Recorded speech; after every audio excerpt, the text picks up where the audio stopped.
قرار دیا کہ میں ان کی ہر خواہش پوری کروں. وَلَسَوْفَ يُؤْتِيكَ رَبُّكَ فَتَرْضَىٰ. جب یہ آیت اتری تو لوگ ایک دوسرے کو مبارکبادیں دیتے تھے. مدینے میں بڑا شور تھا، لوگ بڑے خوش تھے، اصحاب کرام خوش تھے. وہ وجہ تمہیں کیا ہوا ہے؟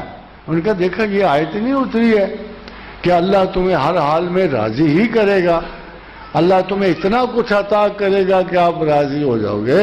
تو کہتے ہیں اس میں تمہارے مطلب کی کیا بات ہے؟ تو کہتے ہمیں پتا ہے کہ ہمارا رسول امت کی بخشش سے کم کسی چیز پہ راضی نہیں ہوگا. اس لیے جب یہ آیت اتری، ایسے خادم حضرات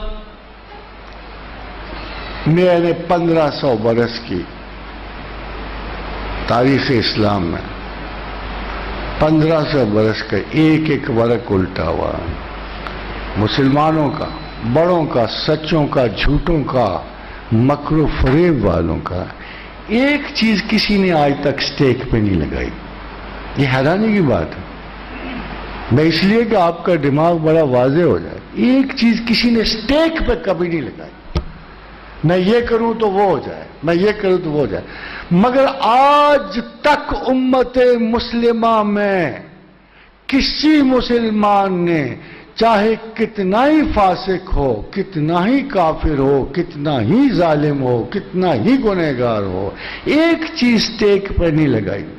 میں نے زندگی میں پہلی بار اسلام آباد میں ایک شخص کو کہتے سنا، اگر میں جھوٹ بولوں تو شفاعت رسول سے محروم ہو جاؤں.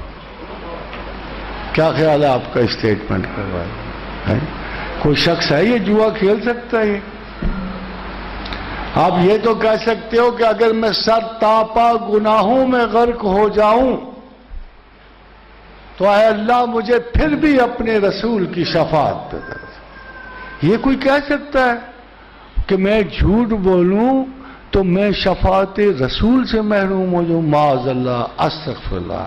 اے بندگان خدا، اس قسم کی فضول باتوں کا ضرور دھیان رکھا.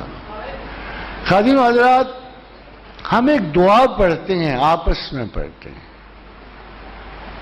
جیسے وہ پڑھے اللہم الف بین قلوبنا واصلح ذات بیننا واہدنا سبل السلام. جب میاں بیوی آپس میں لڑتے ہوں، بہن بھائی میں اختلاف ہو، تو میں یہی دعا اٹھا کے ان کو دے دیتا ہوں. شروع میں یہ معمولی سی بات لگتی ہے، مگر آپ یقین جانو کہ کبھی مہینے کے بعد، کبھی 2 مہینوں کے بعد خاندان کے خاندان محبت اور اخلاص سے رہنا شروع ہو جاتے. اس میں ایک آخری جملہ ہے، سبل السلام، کہ اللہ ہمیں سلامتی کا رستہ دکھا دے. سلامتی کا رستہ کون دکھانے والا ہے؟ کون ایسا ہے؟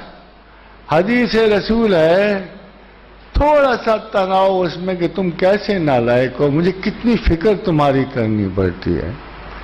اس میں انداز ایسا ہے کہ دیکھو تم کیسے ہو، مجھے تمہاری کتنی فکر کرنی پڑتی ہے. کہ فرمایا رسول اللہ صلی اللہ علیہ وسلم نے کہ میں دیکھ رہا ہوں کہ تم آگ کے الاؤ کے گرد جمع ہو، اور تم میں سے ہر کوئی دامن چھڑا کے آگ میں گرنے کی کوشش کر رہا ہے، اور میں ہر ایک کو دامن سے کھینچ کے پیچھے لا رہا ہوں. یہ کنسرن ہے، یہ آپ کے پروفٹ کا کنسرن ہے، یہ آقا و رسول کا آپ کے ساتھ کنسرن ہے. مگر ان کا اصل کنسرن کیا ہے؟